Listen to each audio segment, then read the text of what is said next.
Happy happy biscuit খেয়ে সবাই যখন হ্যাপি হ্যাপি হয়ে যাচ্ছে, তখন হ্যাপি হ্যাপি বিস্কুট দিয়ে এবার কেক বানিয়ে হ্যাপি হ্যাপি হয়ে গেলেই হয়ে যাবে।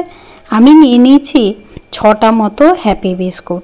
এগুলো দাম বেশি না, 5 টাকা করে দাম নেয়। আর সেগুলোকে ছাড়িয়ে এই যে মিক্সারের জারে নিয়ে নিচ্ছি। এবার এগুলোকে গুঁড়ো করে নিতে হবে। সব বিস্কুট এবার ছাড়িয়ে নিয়েছি। এবারে এটাকে মিক্সি জারে গুঁড়ো করে নিয়েছি। আর দিয়ে দিলাম 1 চামচ আর সামান্য একটুখানি গুঁড়ো চিনি।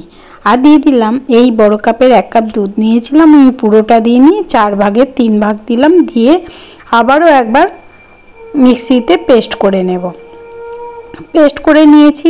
এত চটজলদি কেক হয়ে যায় যে ভাবতেই পারবেন না। আর দিয়ে দিচ্ছি ওই 1 চামচ মতো ইনো। ব্যাস, এটাকে দিয়ে ভালো করে একদম ফেটিয়ে নিতে হবে। খুব ভালো করে ফেটাতে হবে যাতে কোনো ভেতরে লাম্প না থাকে, তাহলে কিন্তু সেটা ভালো হবে না। যাই হোক, এবারে আমি আমার প্যানকেক নেই বলে, পাত্র নেই বলে আমি আমার ঘরে বাটি নিয়ে নিয়েছি। নিয়ে আর তাতে পেপার দিয়ে আর বাটার দিয়ে দিয়েছি, দিয়ে ঢেলে দিলাম। এইবার ঢেলে দেওয়ার পরে তারপরে ওপর থেকে এবারে ভালো করে বাটিটাকে ধরে এই যে ঠক ঠক ঠক ঠক ঠক ঠক ঠক ঠক করে ঠুকে নিতে হবে। ভালো করে ঠুকলেই ওই লাম্পগুলো যে হাওয়াটা আছে সেগুলো সব বেরিয়ে যাবে। তারপরে উপর থেকে দিয়ে দিলাম আমি গার্নিশ করার জন্য বা টেস্ট হওয়ার জন্য কাজু আর ওই যে কালো আঙুর থাকে না শুকনো, সেইগুলো দিয়ে দিয়েছি।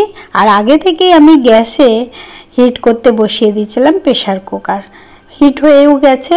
এবারে দিয়ে বসিয়ে দিলাম।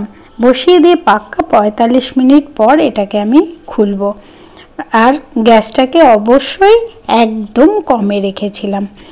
খুলে দেখছি, হ্যাঁ, ফুলে ফেপে আমার মতন হয়ে গেছে। যাই হোক, এবার আমার মতন ঢ্যাপা হলে তো হবে না, টেস্ট হতে হবে। যাই হোক, এবারে দেখে নিই।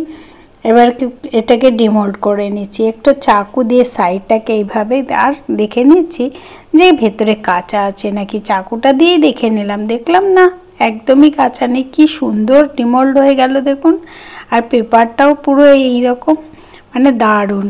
এতই নরম হয়েছে, মাঝখান থেকে একটুখানি ফেটেও গেল। যাই হোক, এবারে একটু কেটে দেখে নেওয়া যাক কীরকম হয়েছে ভিতরটা। এবারে কেটে দেখছি, বাবা দারুণ। আমি তো এবারে কেকের দোকান খুলে ফেলতে পারবো। যার যার খেতে ইচ্ছা হয় সবাই চলে এসে দেখো কি নরম আর কি স্পঞ্জি হয়েছে, কি বলবো। আর খেতেও কিন্তু দারুণ হয়েছে, পুরো হ্যাপি হ্যাপি টাইপের খেতে হয়েছে।